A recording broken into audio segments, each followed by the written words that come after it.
Now audio? Yeah, like live on Facebook. Okay. Yeah. All right. Do you want me to start the podcast or anything? Or you want me to start the Yeah, count yeah. us in. Count us Yeah, down. why not? You're If, live just in case if you do that. Oh. We had a whole conversation. Hello, my fellow hemp nuts. Are you ready for the Cannabis Bonanza? Hey. We are recording at Gotham Studios, March 6, 2019, the sweetest smelling podcast studio in the world. And we I have a love fun that. show for you today. Yes, we do. We're going to be talking we about do. what's shaping the New York state of marijuana legalization, how it'll affect people of color. We're going to talk about some historical moments in time. Nice. And we're also going to talk about the importance of education on the medicinal applications of cannabis and Love hemp. And we are joined today with the unapologetic Randy Cameron. Got that right. Yay! All Thank you right, very much. Randy. Thank you, So Dr. happy you're Jan. here. Hello, Thank you. Farmer Randy. Soon to Hey be there. known around the world for Brooklyn Sprouts. That's right. Yes, yes. And we're also joined by our resident clinical licensed social worker, Jahan Roberts. Thank you, guys. How are we doing today? Outstanding. Outstanding. Wait, we're missing someone. Missing someone. Uh-oh. Hmm. Someone is out playing hooky. What's He says he's using this time to write on some papers, but I think he's using those papers for something There's something else? So it's like- Absolutely. As long as you're I- using papers. Yeah. I love it. So he's got good things going on right now. We're really excited for him. So we're here holding the fort down and have Randy here joining us. Yes. And we had such a great conversation last time too. So, Yeah. but before we go on to that, I have to tell you all, I did something this week. I created a Patreon support page for us for What- New Hemp Hey. Times. Very cool. So do you Hey. know what Patreon is? No, but it's cool anyway because it should sound cool. I mean, Yeah. And yeah, I created right. it, Hey, damn it. great. Anyway, so we're doing this out of the kindness of our hearts, and we depend on sponsorship, and we really don't want to have corporate sponsorship. So we're trying to kind of keep this a grassroots effort where we can kind of talk about topics that are important to us. So we created Patreon. So people can pledge anything from like $1 per episode on up, and there are different kind of specialty things we have going on with it. And so they can go to Patreon, search New Hemp Times, just sign up today, and we can kind of start trying to create the message more and Nice. promoting us more. Having a sound engineer who can actually make us sound funnier, because God knows we need that. But also that we have these wonderful opportunities to grow. brilliant. So anyway, Yeah. tell people, patreon.com, look for New Hemp Times. Hey. Yeah, because pretty much the show is powered by McSorley's chili dogs today. That was a natural power empowerment.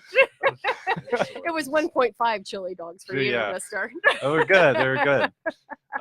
Well, Oh, before we get started, I wanted to do a word of the day, and this is also important for our listeners, is they've been sending stuff they want us to talk about, and I've already chosen the word of the day, which is a little technical, but we have some interesting things. We're going to look at the origin of like hot box. Where does that come from? Spliffs. Where does that terminology comes from? What's its use?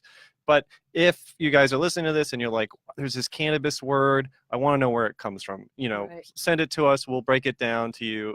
But today I want to talk about one of my favorite words, which is Anandamide, or some people call it Anandamide. And this is the naturally occurring THC-like compound in our brain, right? Like have you heard of nice. endorphins, Yep. right? Yep. This is what normally is there that stimulates the cannabinoid receptors, right? The reason there's a plant out there that interacts with us, it didn't create the receptor in us. It's already there, right? And it's just kind of a tweak of nature that happened. But they discovered this compound basically in 1992, isolating it from pig brains and cow brains. And it has a beautiful name. So it comes, the first part of the word Ananda or Anand comes from the Sanskrit word for eternal bliss. So it is the bliss nice. compound of the brain associated with happiness and regulation of memories and things like that. Oh, that's Frontal nice. lobe part of the brain, or All over. all over. It's the receptors for THC, what are known as the cannabinoid type 1 receptor or CB1 receptor. It looks like, according to research, it is the most abundant protein in the human brain. Like, all receptors and enzymes are all proteins, and it is like there's more of that than just about anything else. You take serotonin receptors, opiate receptors, and that's why it's so useful medicinally is there's so many targets. Like you have a problem with this part of the brain that's controlling this. Oh, we can get some cannabinoids in there to help regulate it. Right. So it's kind of surprising that it's only until the, mid 90s that this system was really discovered, considering how abundant it is. Are we losing you right now, Randy? No. Okay. I'm with it. We tend to kind of talk sometimes in geek Let's have the speak. word again. So, Anandamide. Anandamide. So Anand, bliss, and amide. Well, Amide. and you know Got what it. Ananda is, right? It's the blissful space. in Yeah. Buddhism. I knew an So, Ananda yeah. one time. Did Yeah. you? I think so. Yes. Do you want to tell us about No, Ananda? I haven't. But I should also shout out that my No, we don't. that wanna it was go also there. pretty much discovered by a guy named Bill Devane, working with some folks in Israel. Is an American. I just like to point that out. Everyone Yes. talks about Hey. Israel doing all this stuff. I'm like, They actually, cannabinoid receptors discovered in the U.S. Little hometown pride. These compounds. A lot of U.S. American ingenuity went into discovering this system. And he passed away, I think, a year or two ago. But he was like this really smart guy who made these like huge discoveries in the field, and then just like took a couple years off, and he just suddenly showed up working at some lab. Like he would like sit in the coffee shops, and he was such a good researcher. He'd be like, "Oh, that sounds interesting." Just like walk over to the lab and get a job, because he was just like that. That advanced. How do you know all this stuff? I'm still, every time he pulls some kind of shit out of his ass, I'm like, how do you know all this 'Cause stuff? I knew the guy. Superheroes. Wow. So yeah, I mean, I started going to meetings when I was 20 and an undergraduate, and like meeting these And you're researchers. 86 now. Yeah, right? and I'm spiritually, I'm like a old, really Like old, a beat up So, old man. yeah.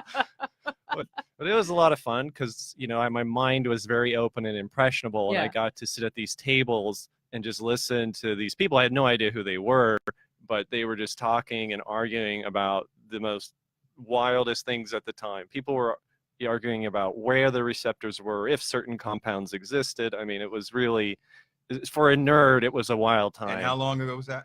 That was starting around 2004, 2006. I started Wow. actually going to hardcore scientific conferences, not just like the advocacy where like occasionally a doctor would Yep. show up and give a talk, but just 5 days from 8 a.m. to 5 p.m. Wow. talks and Wow. networking and meeting these people and learning the hidden stories of how some of these discoveries happen.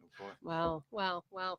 So today, what do we kind of want to talk about? I was thinking that, this is supposed to be like Women's Month, right? Hey.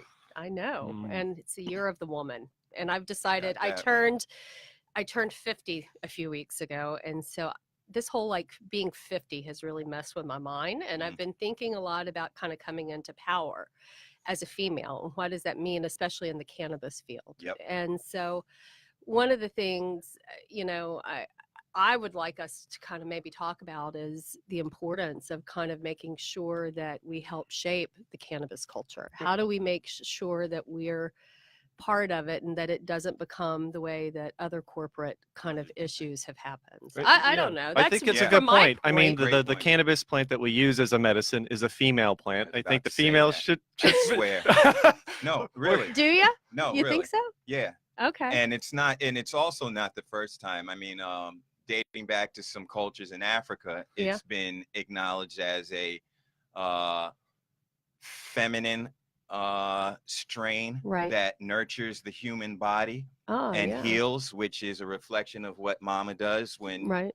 Right. and I think the natural course of that, and as this industry is emerging, is that the sisters lead. Well, I And- think there's room for all of us. Yeah. Yeah. Yeah. But we're trying to be on a more equal playing field, equal right? playing field. Mhm. We're seeing some states have what they're calling diversity requirements for Yeah. applications, Yeah. and I think it's an important first step, I guess. But I think also people need to be smarter with what type of companies they're supporting. 100%. Right. So what does that mean then in the real world? Well, there was legislation last week in Albany, Right. and the chairman of my board of Brooklyn Sprout Social Enterprise, fortunately, was able to get up there and give us some representation, and get some voice in what's going on with minorities and women being Oh, great. included. And for folks who haven't listened to the previous podcast, Yeah. tell us about Brooklyn Sprouts and its Yeah. interests. Yeah. Yeah. So Brooklyn Sprout Social Enterprise was formed by Assemblyman Roger Green, the legendary Roger Green, one of my mentors, chairman of our board, Joe Quello, and myself, Randy Cameron, John Romalo, and Greer Barnes, as founders, worker owner style of business, dedicated to hydroponic food and medicine production with a home base at Interfaith Medical Center, 1545 Atlantic Avenue is where our greenhouse will be constructed, hopefully next month. Department of Buildings, do you hear me? We're waiting. Yeah, we're waiting. It's been 5 months. Well, so you guys got to go, and you have some representation in Albany. We do. And to get this moving forward. What's going on right now, and we already know, as far as in the medical field, there's been 10 vertical licenses given away already. We got 15, so a total of 15 for the state of New York. So there's 5 left. So we need. Yeah, I know. I'm like, ooh boy. Right. So that does lend some credit to targeting some leadership in women and people of color and a diverse team that is able to hit those marks that are needed to hit in order to land that. Why do you think, from your perspective, why do you think that's so important? Well, I mean, there's, I would love to know from your perspective, because anyway. Well, there's clearly around the world been research led in the field. And it, a lot of the great doctors and people in the field have been men. Right. If you look at some of the entrepreneurs from the recreational side, as far as products. Right. Again. White men. Yeah, white men. Jahan. That's right. Yeah. Like Jahan. No. Just messing with you, Jahan. No, it's fine. No, I see it all the time. Though. Yeah. So, you know, in that's why conferences got kind of boring, because like you go and it's like, hey, it's some big fat white guy head of some big fat company. Next speaker, another big fat white guy head of some big fat company. You're like, boy, they all have the kind of, and they all have the same messaging. Yeah, sure. There's just some like manufacturing plant where they're just like, here's another one. Exactly. And they have different missions, different communities. They represent different backgrounds, and I think it's for the health of the industry. The more diverse it is, the more diverse ideas, cultures, and skills you can bring together, the chances are that you're more likely to be able to adapt to a landscape that is constantly changing. Exactly. Right. No, that hit it right on the head. Also, I think introducing a greater and wider cast net of folks means that, for one, you're going to have a larger population that you're going to serve. Yeah. Culturally, you'll find integration from practices in West Indies and Africa and Asia, that these are long-standing medicinal-based practices that were done culturally. That we don't pay attention to. They don't pay attention to. It's that Eurocentric kind of. Yeah, it's hard to read Chinese research articles on PubMed. You know, what are they doing? What do they call the receptors? Sometimes it's difficult to even get a foothold on that yet. You know, as we talked about in the previous show, you know, the Chinese word for anesthesia, mazui, is freaking cannabis intoxication. And like that's some roots right there. Right. Truly. And I think, you know, the cannabis industry seemed to be just Northern Europe and, you know, North America. Right.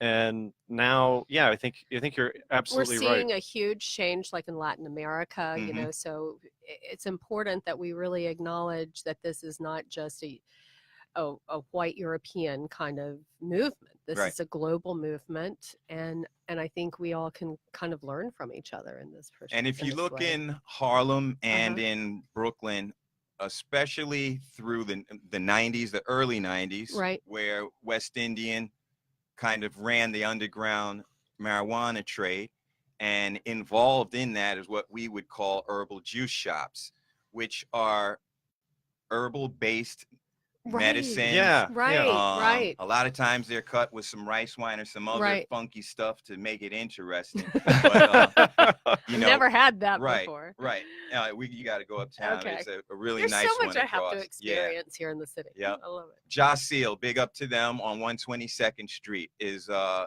great herbal juice bar.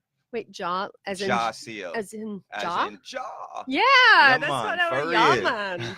Yeah. So the practice of it without necessarily the clinical Right. scientific knowledge behind it has been Right. practiced for years and years and years. Oh, this is incredible. Well, that's where a lot of medical information comes from. People don't realize that more than half of the drugs that are currently FDA approved have origins in That's plants. Like many are synthetic, but they're generally based on plant compounds, and it's through that ethnobotanical practice that people narrow down what works and what doesn't work. And there's I think that there's as our society moves so faster, there's a chance we're going to lose some of that knowledge. Thank gosh some people wrote it down, so we know what plants.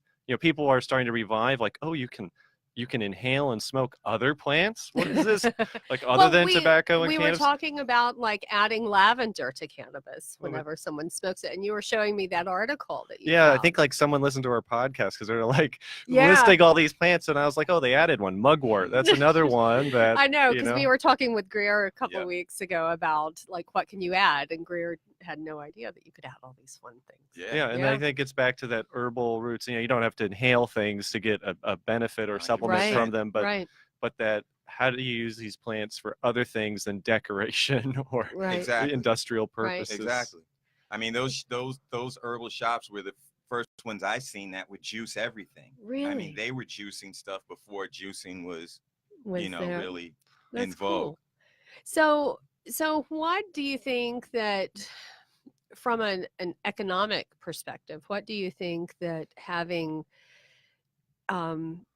more diversity, more inclusion, how is that going to affect the cannabis industry? I think that the key, and again, what I love about the idea about the Brooklyn Sprouts social enterprises is that I have this sneaking suspicion, despite the support at the polls for cannabis, that there still is this not in my backyard. There still is a lot of stigma. There still are people who look down upon it. You still and don't understand it, and maybe they don't want to understand it. Right.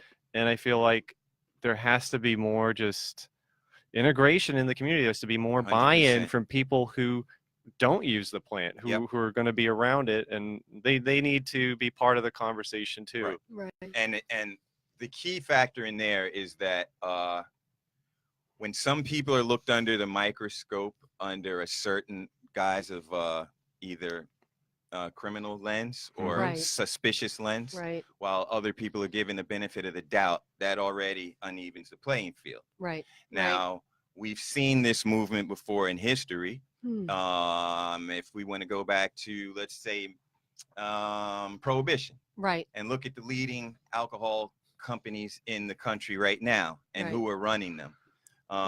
And as in vogue as the microbreweries are right now, they're not Coors, they're not Anheuser-Busch.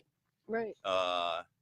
And believe me, that could repeat itself. You have a good point. The FDA just opened up another 2-week comment period, right? It's 6 months ago, and it's like, here we go again. Did they lose all the comments from last time, or did Big Pharma not have a chance to chime in?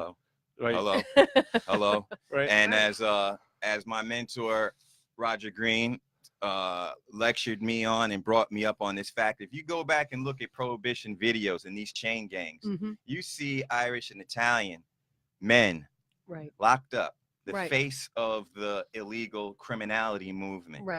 Now compare that to what's going on right now with marijuana in the face of who's the criminal face at the time. Once legalized, giant Irish families were able to benefit Absolutely. In this industry and built long generational wealth.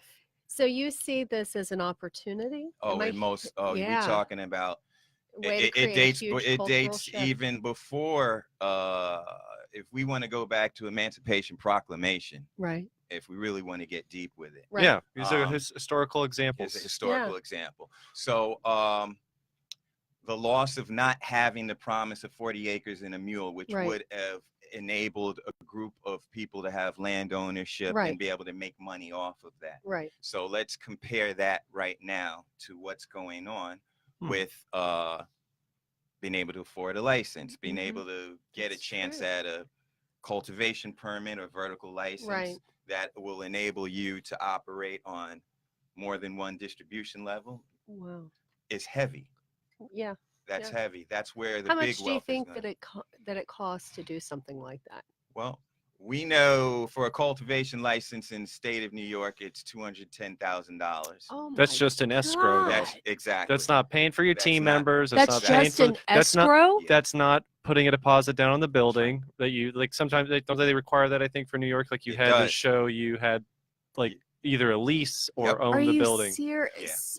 Yeah. So holy Yeah, I had people shit. come up asking Why do you me. think that yeah. that they require so much money? Well, I can tell you that there have been some crazy things I've heard over the years. I went to a hearing in a state once where there was a proposal from a politician that said we should only allow people to have a license who own a vacant hospital.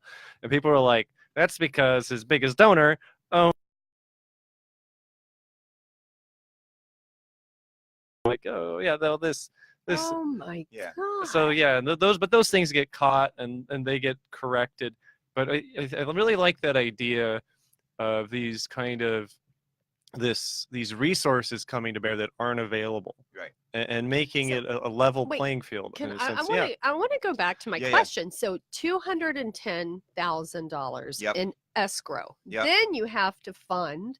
So how much So- does this wind up costing? This is an annual cost of $200,000 for your cultivation license, $10,000 down payment, Yeah. and $200,000. I mean, you're going to be What are bringing in, what but- are startup fees and stuff? Oh, people are putting together millions of dollars in Yes. fundraising to. So no wonder that we don't have representation. exactly. No Yeah. wonder we don't have, mean, and no wonder we're seeing big business get into this, because these are the only people. Yeah. It's the friggin' haves. Well, and a lot of the people who The have haves this and the money. have-nots. And remember, there's a banking issue. So the people have the money. That's It's right. not like it's their net worth. It's like, oh, well, let me go to my couch cushions and Right. I have this liquid cash that I can put up. Holy And that, shit. there's only like two types of people that have that. And that's like, stock traders and some very, very Right. successful drug dealers that have that amount of money. No, that's Or the mafia, maybe. Yeah, the Right. mafia. Yeah. Like if someone came to pay, this is an analogy, if someone came to a studio to pay for a commercial Yep. and they brought $30 million in cash, you'd be like, it's they either work for the government or Yeah. they're doing something shady or They stole it. You're from Colombia. Yeah. Or from the medical marijuana. But industry. then, to add Oh kind my of God. So we're insult to building injury is if empires. you have a drug conviction, you're also not allowed to be a part of a That's right. license. Which is the other angle. To keep minorities out, because Of- we have this exactly. disproportionate arrests and Exactly. oh Which is my also God. important and relevant to bring the historical Yeah. historical pattern back into play, because Italians and Irish were able to leave, Right, get introduced back into society, right. use those skills that they had when it Mhm. was illegal at the time, and build companies. Right. So You see this as a wonderful opportunity. It just sounds like a wonderful opportunity to us to really reshape what it means to be in business. is And do you see this as an opportunity to kind of talk about like compassionate capitalism, if you can actually put those 2 Mhm. words together?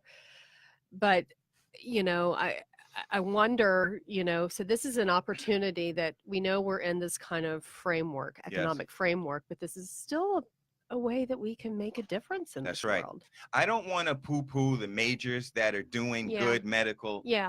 input, because And it does take a lot of money. it takes a lot of money. Yeah. And just because you have aspiration and passion at a boutique level, or craft cheese level, Right.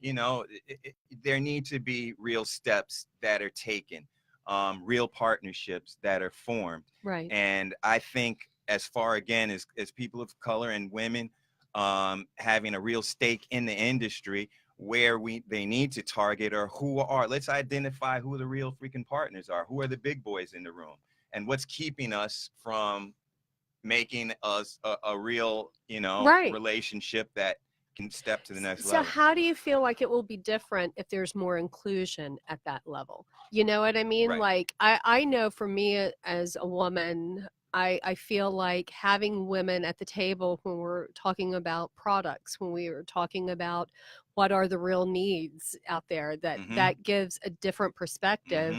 I mean, I have to tell you, being, when I've done even this podcast with Greer and Jahan, as the woman, I find that oftentimes the way I'm thinking about something's very different, in the sense that I feel like they miss certain nuances. So I think that we can kind of grow when we have different perspectives. Yep. You know what I mean? I think and that we will, shouldn't be so threatened by that. Yep. Change is good. I think. Change is very good. Very good. That's how we evolve, right? I mean, and I think you touched upon something there. Is I think there's some things I've seen at conferences where it's like there needs to be other influences here. The things I have seen, when it, I'll say this. I think that I hope it phases out soon, that there's no longer who can blow the biggest dab cloud competitions at like conferences. I mean, what are you doing? It's embarrassing. And I'm worried that like, oh, we're going to have a politician speak at this conference. And I'm like, can we put a bag over his head and like get him into the back door? Don't look at anything. Yeah. But that's an important point, because the recreational market is going to come out with a bang. Right. It's going to be a lot less regulated. There's going to be party city for a while. And a part of the segment is going to be trapped in that. Well, I'm on a personal mission with this market, just so you know that. I'm going to be transparent. We talked about this last week. We have kind of happy hour after the show. Right. You're welcome to join us today. And Jen, I'd love your analogy earlier about village grannies versus other places. I'd love to talk about that later. Yeah, okay. Now you've just taken me off my damn train of thought. I have short-term memory issues. Happy hour. Okay. So we were talking about happy hour. What about happy hour? Sorry. I don't even know what the fuck I was saying. See, I just wanted to demonstrate how white guys like interrupt and talk over people. We were talking about it. It's like we need a really good example. This is the way you're undercutting me as a female again. Thank you. We've lost did have it. A good point. I did have a goddamn good point. So let's talk about what we were talking about then. Don't worry, we remember. I'm glad you do, because I. Well, you're talking about differences and influences and what the space would look like. Okay, so I love. Oh my God. So I posted this on our New Hemp Times Facebook page. I love this place in my neighborhood. I live in the East Village, called Village Grannies. And it's owned by two women who are from Israel, but used to live in Quebec. And now they live here in the East Village. And they've started this head shop essentially, but it's more like a gallery. And it's incredible. It's artwork, and when you go there, they have a soothing music on, and it's just this aesthetic that you feel like you've stepped into a place, and that's reassuring, that's comfortable, calming. And as a female, I love that. I hate going into head shops where it's just this pipe, this pipe. It's intimidating. When you go into dispensaries too, it's not women friendly. And so having the space, I love how they actually match the product with you. They talk to you about it. I had one of the things, I've been coughing a lot lately, and so she found this beautiful perk for me, and it's just incredible. And I treated myself to this really sexy kind of iridescent pipe and lighter. I know. And they have all these really awesome things, but it's different than any other head shop I've ever been in. And I believe it's like a teenager's dirty room. Yes, you're like, why is this on the floor? And we know, and to be quite honest, we know that women are one of the largest growing demographics of cannabis users. And for me, that it's very validating, but it's true. And we're forgetting this. And that's why I think like the voice is so important for us to really start to be cognizant of inclusion here. And honest about it. Well, I think I might know where I was going. Okay. One of the things we've really tried to decide on is, who do we want in this cannabis world to be aligned with. Because for us, if we know that we have a platform, and for us, it's important for us to align with people who we feel have a shared kind of vision for how cannabis can positively impact culture, who are actually representative of other, whether it's age groups, ethnic groups, classes, nations, etc. We think that we have an opportunity to really kind of grow from this. And so we've decided, I know for me, I think this is an opportunity, and you had mentioned this earlier, Jahan. We can vote with our dollars. We can vote with where we go, with the companies we work with. And sometimes it's one bad post away from that business fixing its problems. No, it's the truth. Right. It's the truth. Right. I got my certification in hydroponics and in farm management and garden management. Delaware. No, this was actually Life Lab. Okay. Cool. University of California, Berkeley is one of the baddest programs in the country with You're education. A smart guy. Well, I'm filling the resume up. But so in the class that I was in, I was only black cat that was in the class, and it was a beautiful campus. If you ever been, that campus is amazing. Yeah. Their ag department is just beyond. And the program training was outstanding. Did you guys go to like the Sacramento Valley and look at did you have field trips to different? We actually stayed right there on campus using the university farm. Wow. The 2 greenhouses that are on campus, and it was real intense 4-day training. So what type of plants did you get to work with? Well, it was really basically school-based garden education, and how to disseminate that to classes and work that into the school. Was there a day where you were like looking under the microscope or watering a plant or cutting a leaf and you were just like, this is it, I found it? Was there like an experience that you had? Was it were you working with tomato plants or something, or looking at the redwood tree grove there? Did you? So I knew, and this is in all honesty, when we started the company, we knew we had to get into hydroponic vegetable production first, because there wasn't any, timetable or frame on when this legalization movement would happen. Right. So this was actually me getting certifications in order to teach in the public school system while we had, serious grow operations still happening. We needed to have a presence in New York City education system in order to have a real credible background once this movement does happen. So you've been planning this how long then? 10 longer, 2006. Wow, 13 years. 2006. Wow. So this is a true story. Johnny, my other business partner, John Ramallah, Greer Barnes, and myself committed to this. They were both working full time. John was at Columbia University, Greer's on the road, and I went out and got the face of the company going in the schools. Wow. But what was interested from the teaching, I grew up in private schools on the Upper West Side. So I was always used to having different faces that necessarily didn't look like me, but were great teachers, and I can absorb that. Now, from my neighborhood, there were kids that did not have that experience. Right. Never experienced that. So let's compare that to this movement that's happening right now. It's critically important that we have faces that work with reentry people. Right. All right. The reentry population is huge. The newest staff person of Brooklyn Sprout and a FIRE enterprise is Dr. Divine Pryor. If you look up the name, one of the heaviest Ph.D.s in prison reformation in the country. Really? And he's now helping to guide and shape how we will train and utilize this abused workforce that's coming home. They have, I know at NYU, they have a program, I think, for people who are reentering. Maybe they could help you with interns or something like that. I mean, they have it for everything else. I mean, for like a professional That's soccer players in Europe. Exactly. And when they're done, there's like a and reintegration into society a thing. skill set that's marketable. And my God, this is also an industry that has disproportionately arrested people for marijuana. So we really need to kind of start to give back. And who trains them, it's critical and it's important. You need a diversity.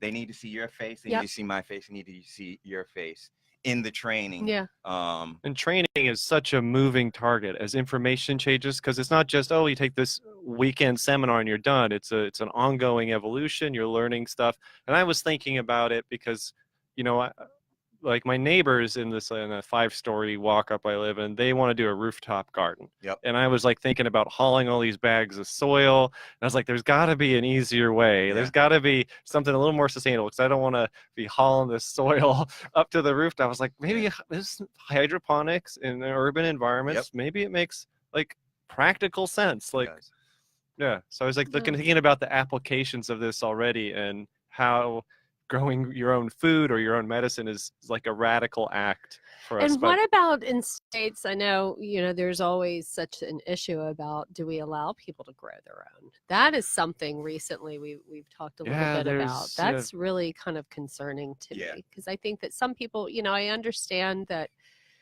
we need to be able to make sure that people aren't selling it on the black market. But at the same time, if there's legalization, allowing people to grow their own plant, that's such a therapeutic kind of thing. My friend Dan Goldman put it a really good way.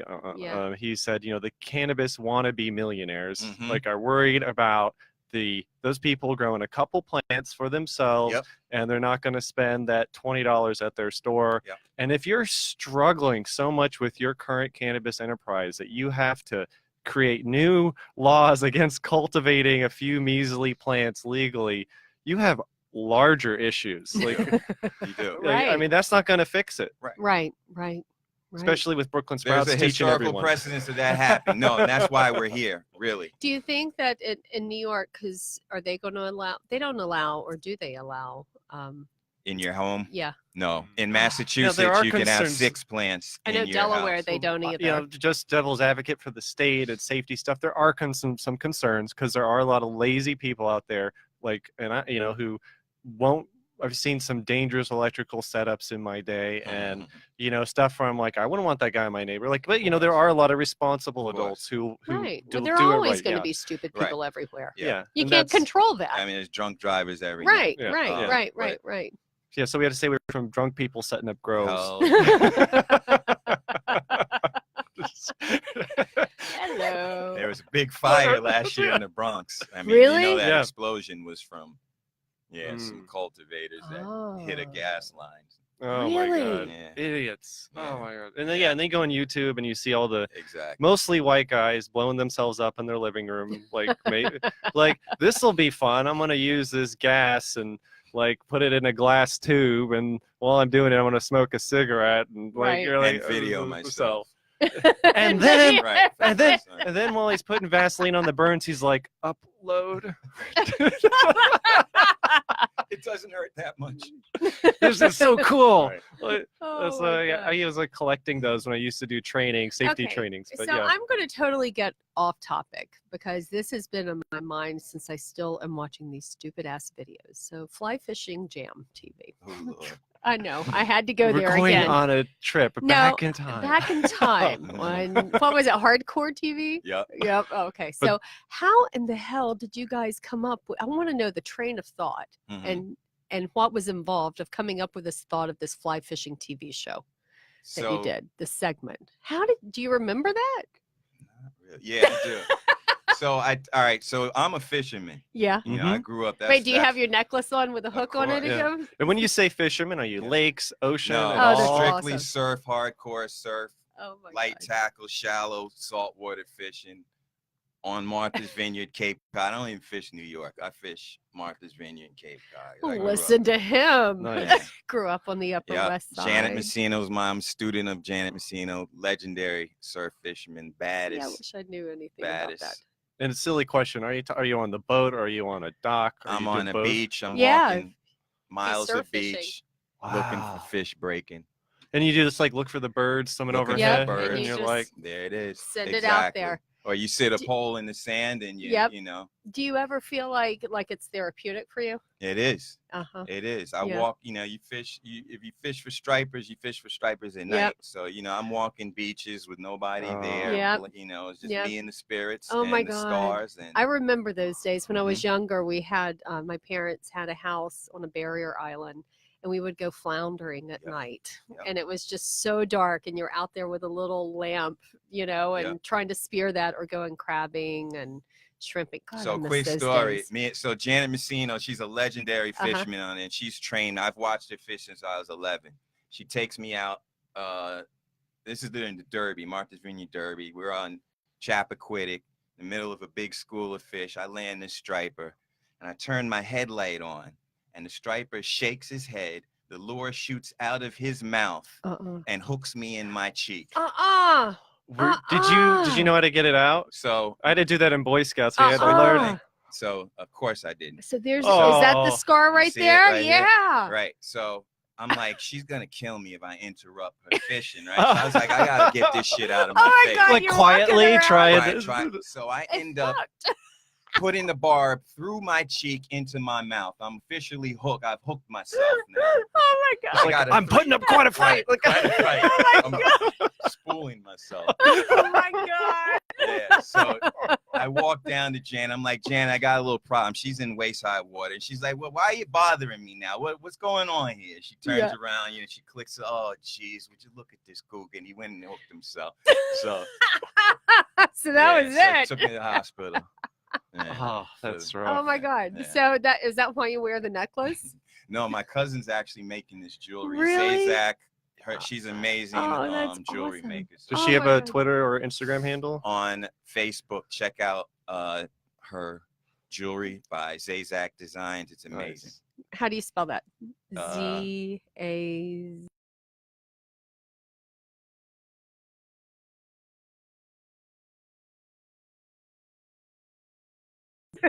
So wait, okay, so back to Fly Fishing TV. Yeah. So how did you come up with this So idea? they just knew me and Greer like to fish, and they were like, so what would you guys do? The two producers put us in a room, and we were like, well, why don't we fish and not catch shit? And just start with that as the premise. I love DJ And- Scratch yeah, or wait, Scratch and Fish. Yeah. I didn't know. Oh my God, I'm so sorry. And I didn't even I know love you this like. stupid I thought you episodes. guys were traveling around the world because I first watched. I was like, wow, how did they get the budget for this? We were in Queens, dude. Like on the reservoirs. Yeah, illegally in a reservoir. Oh my God. So you were literally I like, we love gotta hurry up. We gotta Yeah, get like this the going. copter come, "Whip." it. Oh my God. Oh my God. Yeah, Oh my that God. was Queens. I love it. And you captured like the DJs, the Did- coloring of like Uh-huh. pink and just like really bad, like late Yeah. 80s, early Uh-huh, that 90s 80s, colors yeah. and stuff like that. And then the the guppies. That was funny. Yeah. Anyway, sorry. It's I good will stuff. quit bringing that up. But it's just one of those funny things. And I it's think, on I think they YouTube. should bring it on Broadway. You know, do it. Maybe off Broadway. Like- Off Broadway. Like the Hudson. Oh man, I was just visualizing when you said you guys, you know, and then a lot of artists do that, a lot of video. You see it all around Brooklyn, Bushwick, people film and stuff. And I was just Yes. thinking, like, do the police even have canoes? Like, I know they got hang gliders and bicycles. Right. Is there like this dusty canoe next to like the horse or other stuff? Like, 60s. Yeah. Oh my God. So I have a question then. Has cannabis played a role in your creativity? Every day. I Right think, now. I think, you know, with an artist, it's, You're you so know, it's a funny. thin line between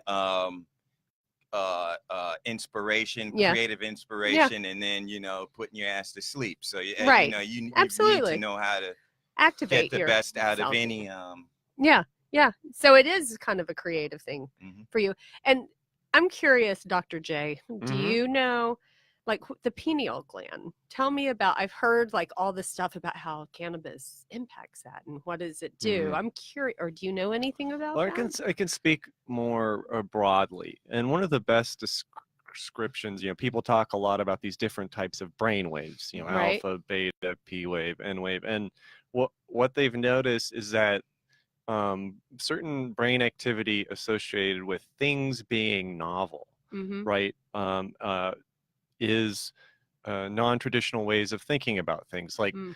you know, I was talking with this physician. He's like, well, if you use some THC and you look at a soap bubble, it's going to be like the first time you ever looked at a soap bubble. You're going to look at for things maybe you didn't see before in that, but it increases the novelty of things. And it kind of Analytical observation of the same thing you look at before, you're looking at it with greater depth. Yeah, like when I was watching, for example, if my in-laws over and requires a certain level of medication to deal with them, and we're watching cartoons, and I'm watching this cartoon that they've all watched a bunch of times. They're showing the niece the cartoon, and I noticed that it's three little pigs, and it's a picture of the family of the father of the last pig, and it's a picture of his mother with all his little brothers, and then it says father, and there's a picture of sausage links. And I was like, did you guys notice that the picture of his father is sausages? And they're all like, what?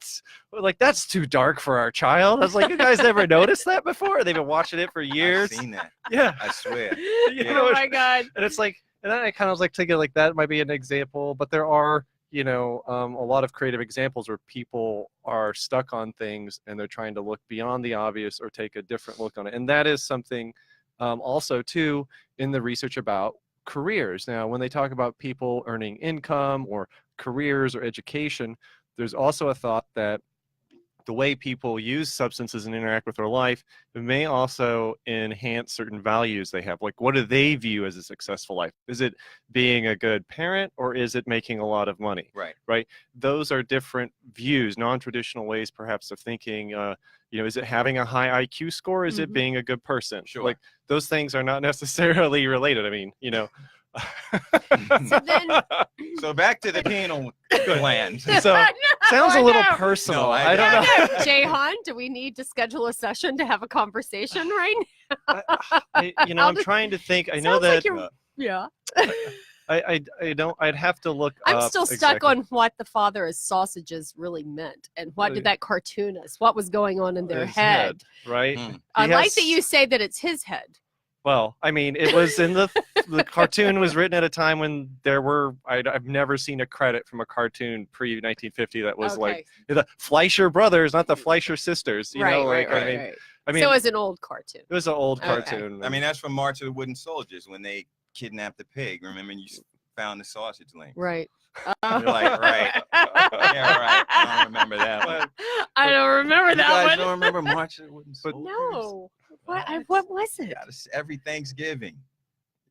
Oh, I didn't do that. Really? I was always helping in the kitchen. Standing. Because I was knowing my place and as a woman. Just kidding. Sorry. They're being quiet now. They're like, oh shit.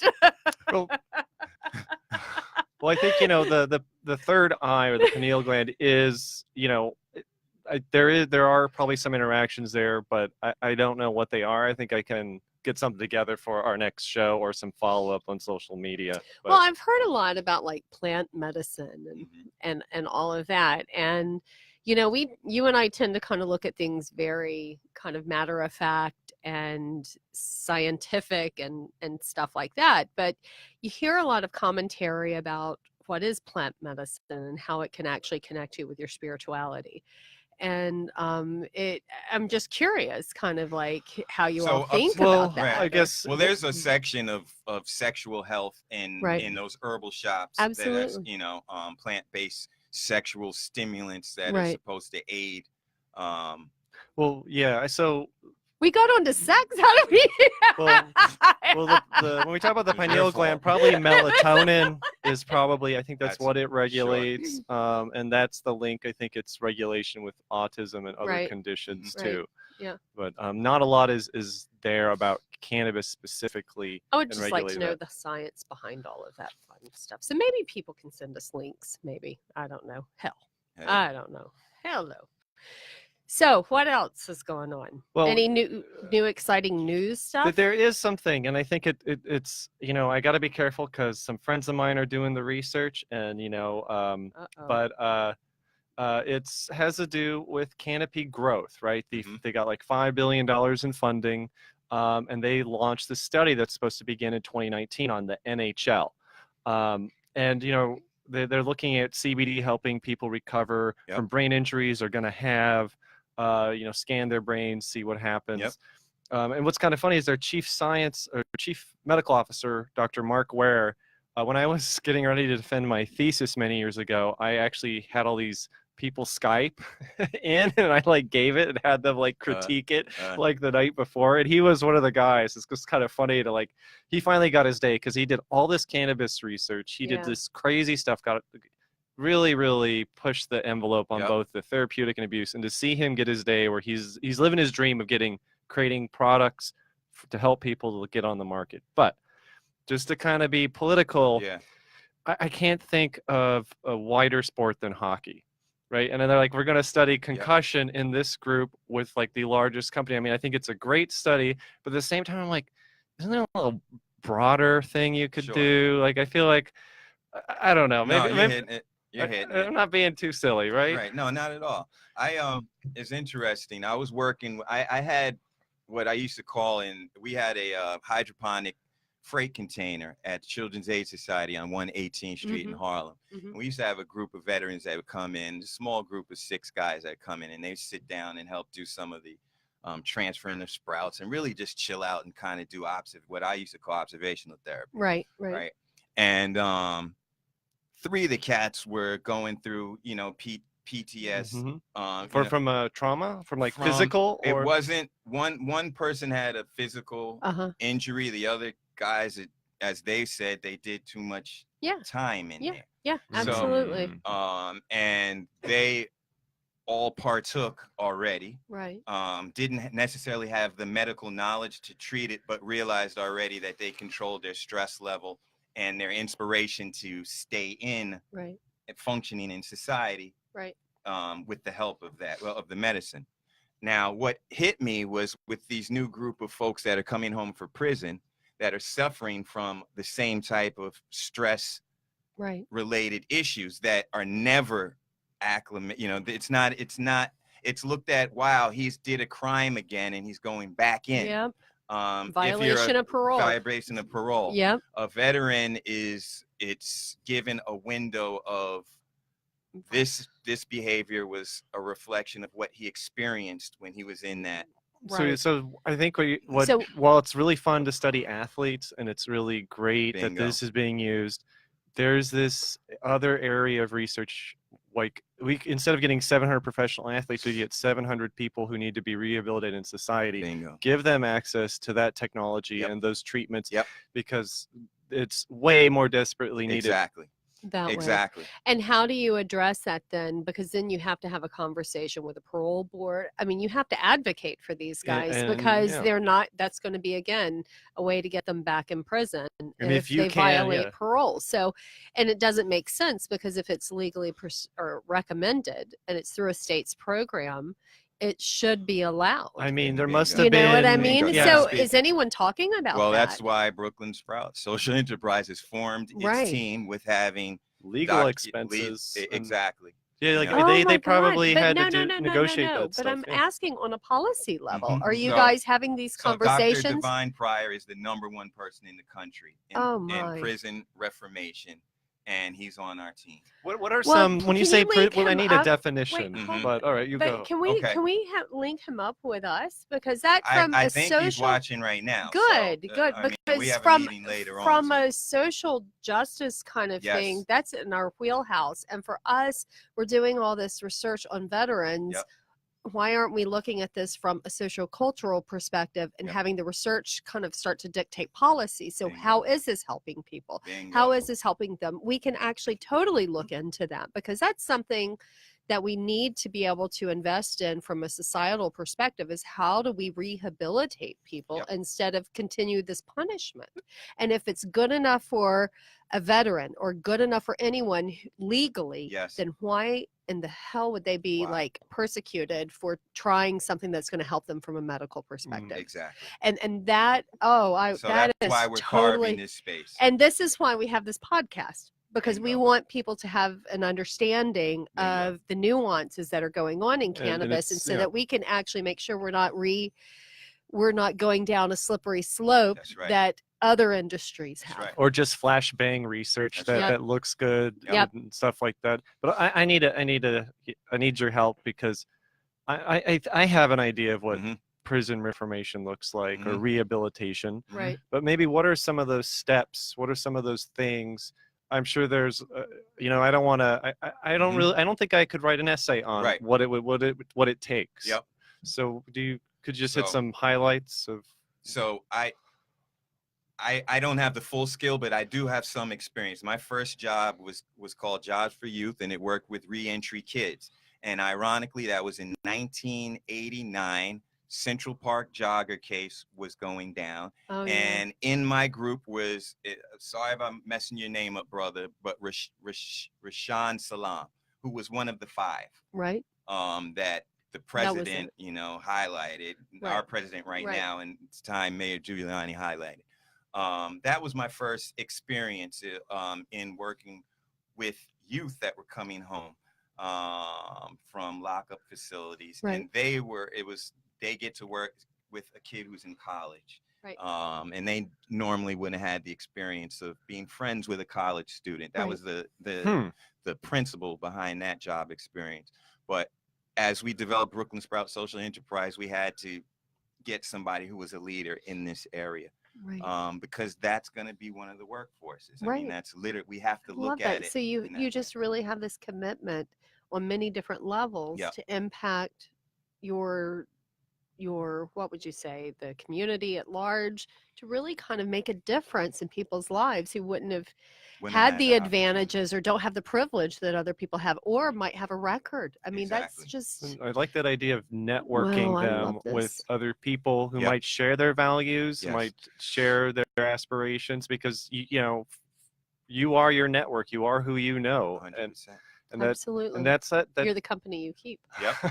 No, really. In many ways you Yeah. are, you know. Yeah. I mean, just from a mirror neurons. Okay, I'm Yeah. not going to get all geeky. Those now. are I'll cool shut up. though. Yeah. But you're hitting it. And that's why women and people of color need to network with a vast, wide Yep. net Yep. in order to kind of begin to work from possibly the top down. Right. You know, Right. as opposed to being trapped. You know, I got to come up with $210,000 to get Yeah. into the game, and you don't. Yeah. You know, So we can really kind of leverage our group intelligence. That's I right. love that. That's Oh my right. God, this is so cool. Well, you know, UC Berkeley just had some research come out, and I want to know, did you plant this seed in their head? Because they have developed, they claim to have developed genetically modified yeast. This came out yeast.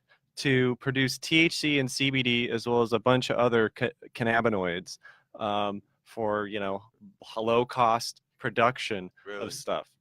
Have you- Wow. so there's been rumors of this in the Wow. past. They're doing it with opioids or using yeast and giving them the genes. Mhm. But what's kind of weird for me is, okay, so we have this safe, non-toxic plant that produces stuff we're familiar with. Right. Now we're going to produce all this stuff we don't know what it does, and we're Right. going to just mix it together. It'll be Yes. fine. It's cheaper than any. To me, it just seems That's like how you get like crap whiskey. That's how like that's how the Boone's Farm and the all that Hey, Boone's Farm did well Well, when I was for like Jane in Mardi Garland, Gras in right. New Orleans. Right. That's what Wild it did. Irish Rose and Yeah, all I that. know. It's like vomit.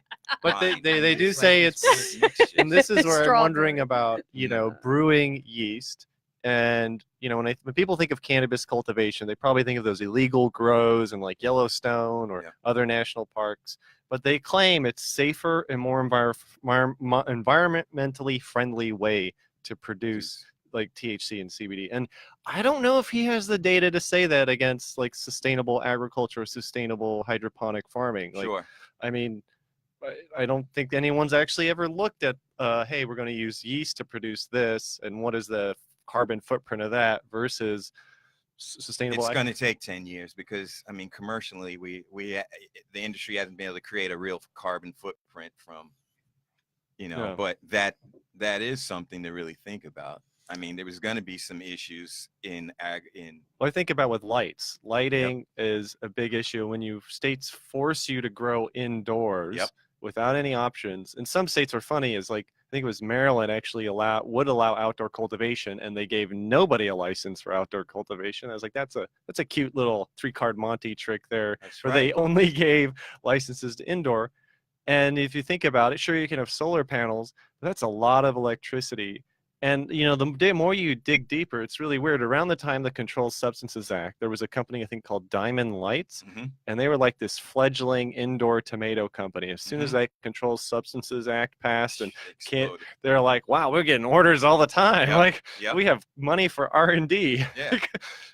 and I think it's kind of this weird practice where people love to criticize the carbon footprint of cannabis, not realizing that it's these weird policies that don't allow you to grow it sustainably. Like they make it as difficult as possible. No, you're hitting it. Yeah, and what about I have a question for you, Jahan, because I have not been able to get this image out of my head. You sent me something about parrots. Oh, this is an amazing story. And just a little bit. Hear this. India, This is right? nuts. Known for growing poppy plants. Apparently, they're having a problem with opiate-addicted parrots. They're just attacking the plants, like going. I mean, they're going batshit crazy. I mean, these are smart birds, right? They have intelligence like 4 or 5-year-old. They live a long time. They're probably like junkies, and they're just pure. I mean, you think pigeons are bad. No. You don't want to get bit by a parrot. And they talk back to you. Oh my God. Can you imagine what they're saying? But I'm like, why don't these farmers leave out like Narcan infused Kool-Aid out for these parrots or something? No, that's brilliant. Or They'll like get sick the next I love the headline. They're terrorizing puppy farm. Could you just imagine, like, these are smart birds that work together and communicate, and one could just like distract you while the other 5. And I'm just trying to see these parrots. I know. Nodding Look off, at the picture. I know. In trees, just nodding out. Old heroin. Well, really be laughing. Right I mean, that doesn't happen with cannabis plants. The reason birds attack so cannabis wrong. plants is for the seeds. If they find a seed in your outdoor cannabis, they'll tear it apart looking for seeds. But take all the seeds out of it. But they're not going to be like waiting for you to leave and peeking behind a tree and they're like, oh, let's go. But maybe this is the solution to the opioid crisis. Is like, let's breed parrots that love to consume opiates and send them loose. Yeah. Send them straight into Colombia. I think we just got an angry letter from PETA. Hold on. They're tweeting right now. But these are these weird problems that, again, this has probably been an issue for a long time. That's I bet a brilliant idea, biological warfare. Yeah, I know. Get the parrots to attack the junky parrots. parrots. Now, see, that's Roman that's Columbia that's a skit. mountainside. I didn't even know parrots could get euphoric from opiates. I didn't even know that was a thing. Well, the next thing you know, they're going to start breaking into the huts down there and stealing stuff to go pawn. Well, yeah, Bobby want a crack. Bobby wants some crack. That's hilarious. And, and how messed up would that be with like the unregulated pet trade? If you go into a store and you're like, I'd like to return this parrot I purchased. What's wrong with it?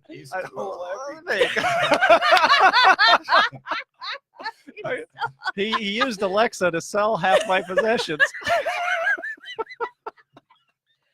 Oh my God. I'm gonna start coughing now. Oh my God, we crack ourselves.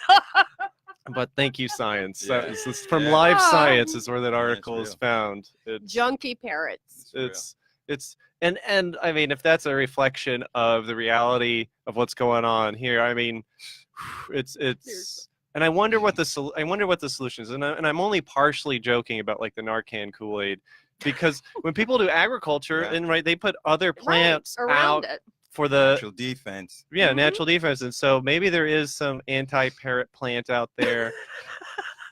Because I'm sure there is. Because there are countries that don't have opiates or opioids in their hospitals. Like you break your leg in some countries, you get aspirin. That's right. And we're really lucky here to be able to have access to that. And it's. Did I tell you what happened when I hurt my toe? Well, I did show you the picture. I didn't show. I won't show you the picture. I actually hurt my toe on my birthday. Like, ripped the toenail off on the big toe. Oh. And it was so funny because the first thing, this is the way my brain thinks. I'm like, oh my God, this really hurts badly. Let me smoke a bowl. Yep. And I smoked because I was in such pain. And by the time I made it to the hospital and I was so incredibly shocked that Mount Sinai was actually so efficient. It was nuts. Anyway, I was talking to the doctor. She said, "Do you need pain medicine?" And I was like, "No, I've been smoking." Her response was, "That's really smart." Okay. See? I know. See? And then that night she was like, "Do you need anything for pain?" I'm like, "No," because they had to do a procedure and all that fun stuff. Mm. And I said, "No, I'm going to go home, probably take a Benadryl, but I'm also going to smoke again." She's like, "That's smart. Keep doing it." And to me, when that happened, and it was a younger physician, Yep. and that social acceptance that she's not, That's you know, right. abusing Judgmental, anything. right. And I was actually using it therapeutically, and it really did help kind of mitigate some of that That's right. pain. It didn't take it away, but it really did, because it was freaking painful. But it was amazing to me, kind of from a cultural perspective, how we're starting to see that shift. Yeah. And that's fascinating. Yeah. Did you know that only like 9% of medical schools teach about the endocannabinoid system in cannabis? 9%. 9%. Yep. So There that you go. means a lot of our physicians really don't know kind of how phytocannabinoids actually work and interact with the Well, like, system. look at the UN. A lot of that health policy is based on reports from the 30s. I'm like, Right. there's been a few advances. Right. Like, if you might want to integrate Right. into Just a wee healthcare, bit. you know, and We don't use the word reefer anymore. I know. Well, so this is what I was going to say earlier. Recreational use. I hate this term. I think we need to really get away from that term. I don't like adult use. I don't like recreational use, because when you think about why people use cannabis, most people do that for stress relief, do that because they're feeling anxious or have some kind of pains, and that there are therapeutic reasons people are utilizing this. So I'm on this campaign. I want for us to quit calling it recreational use and Right. call it therapeutic use. Right. Would you Because- call drinking in a bar recreational drinking? maybe if it's beer pong. I mean, Well, but it's not the It same. was not the- But that It's not- analogy is yeah. not the No, same it doesn't analogy. work. It's- Because one right. is a neurotoxin and the That's other right. one It's actually impacts your health system in a very That's vital right. way. Mm. You know what I mean? That's So it's right. it's there's not the nothing same analogy. recreational about Right. just Whatever you do, you're actually impacting your endocannabinoid system with phytocannabinoids. And so for me, I just think that we really need to consider the language we're using right now. So I gave this talk on Sunday in Boston for this conference with my good friend Mary McNabb's group. I always screw it up. I think it's what, C3 RN. I always do 3C anyway, and a veterans group. And I was talking about that because I really think that we need to get away, because there's such a stigma with recreational use, as if there's no therapeutic value. And there but is. how would you therapeutic- undo years of the pothead, you know, Stereotype? When, you know, Well, when for it me, it's wasn't important. accurate necessarily. Right, you know, right, there's always right. extremes. Absolutely. But I think that's why, to me, this is important to have podcasts like this, to Yep. have for people to come out and to be open about it, because they're incredibly, a lot of more people feel like they get something positive from it than Yeah. negative. And there is so no to me, that's consensus on the therapeutic. It term is to therapeutic. use. Yeah. Right. Yeah. And so yeah. recreational kind of feels like it cheapens kind of why people are using that. And it, It you know, you does. can have a medicinal approach. You and I were talking about this the other day. You can have it as medication, but you can also use it to kind of help, you know, unwind at the Of end of course. the day, a stress reliever. And guys, we live in a world of stress. And I think once the industry, as it becomes more established, these changes will get easier. But, you know, a couple examples of where this has been frustrating is I've heard firsthand from people who've applied for licenses, and it's like marijuana, the word marijuana, and they use the term cannabis in their license application, got scored down because the Right. people reviewing the applications were like, the word in the law is marijuana, and if you use cannabis, that upset us. Right. And like that, people lost points for using the correct terminology.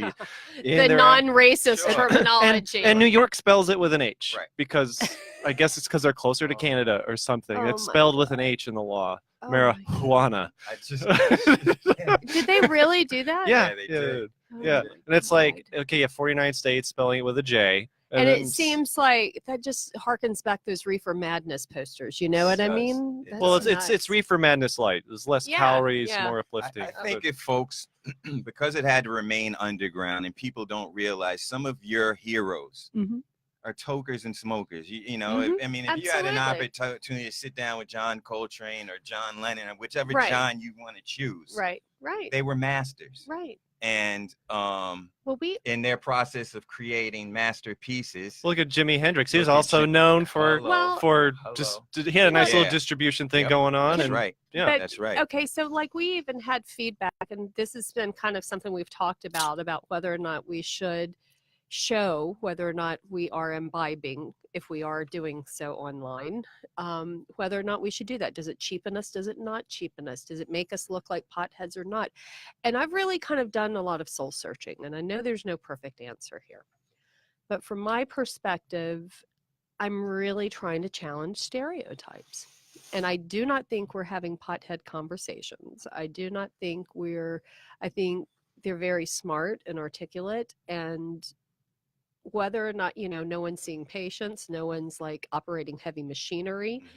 And are we really going to walk the walk and talk, or just talk the talk? And so for me, as I'm just talking about Jan here, as an individual, it's been important for me to try to live as authentically as I can, and this is kind of part of it. Yeah. And just not to feel like I have to get caught up in what other people's versions of what a cannabis user is. Yeah.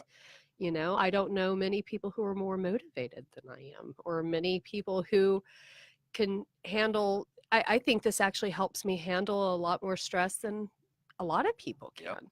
Yep. And I'm a happy person. Damn You right. know what I Wow. mean? And I think I'm pretty connected with Right. what's going on in my life. Right.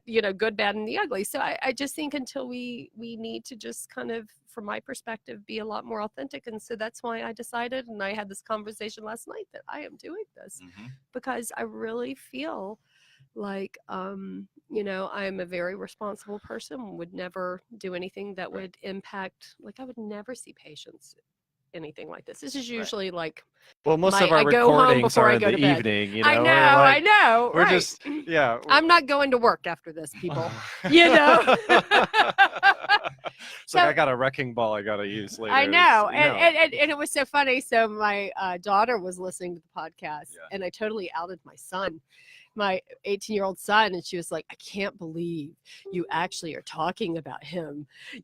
He's going to kill you. And I call him and I'm like, Grayson, are you okay? I talked about that thing you had in your room where you were like blowing it through the fabric softener. and